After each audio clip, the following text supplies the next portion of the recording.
want to ask you about some statements that the former President Donald Trump made just this week. On Thursday, he said the insurrection took place on November 3rd, Election Day.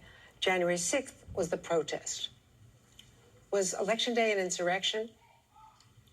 You know, I think the election was what it was. There's a process you go through that determines whether or not the early reports were the right reports, and we went through that process. And I'm of the view that the best thing that the President Trump could do to help us win majorities in 2022 is talk about the future, and he can be an important part of this 22 effort. But I think better off to talk about the future than to focus on the past in every election. I'm absolutely tired of these feckless clowns like Roy Blunt. What's good, Osiris? Here, stuck in the middle. I got chores to do, so I got to get this out so I can go ahead and get on with the day, and thanks for joining. I am so tired. I'm tired of the question being asked, and I'm tired of these clowns not having the courage to say what they really feel. Roy Blunt, if you agree with the elections and thinks everything's fine, just say that. And I'm not questioning anything, so if you want to say that, I am not questioning our process. Joe Biden is our president. I want to talk about the will of the people and why these feckless clowns should not be representing us.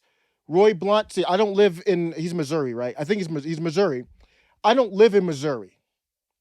So take that with a grain of salt, but I'm just going to talk about it in general. Roy Blunt, you work for us.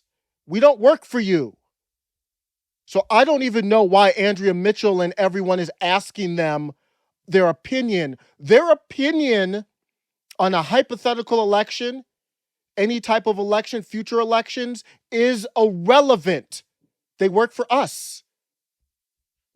So if 100% of people in DC talk about a future election and they say it was the best thing ever, most secure, it was wonderful, I don't give a damn. If the people don't trust it, that's what matters. So why don't they do it? Because they're happy with our process and they're afraid to say it. The answer to this question, if you are authentic and actually care about working for people as a public servant, the answer to me, and this has nothing to do with party, either party, this is the answer. My opinion, so Andrea Mitchell asked me this question, my opinion on this as an elected official is irrelevant.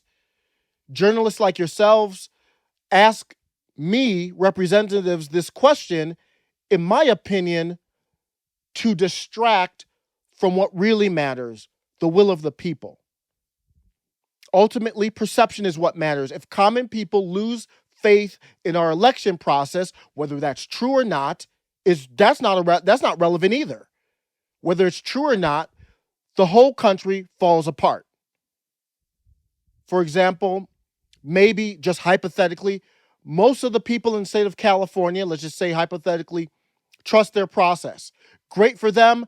And then if most people, or 80, 60, 70, whatever the percentage is, if most people are happy with it and the state of California is happy with it, then they don't need to do anything. They're fine.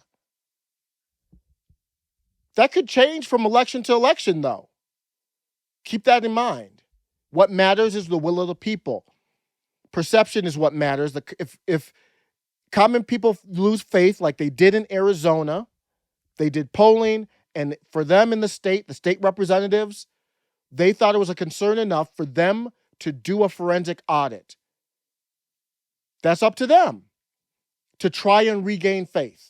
What Arizona might have to do is different than what Massachusetts might have to do, or Florida, or Ohio, or Michigan, or Washington, or Oregon.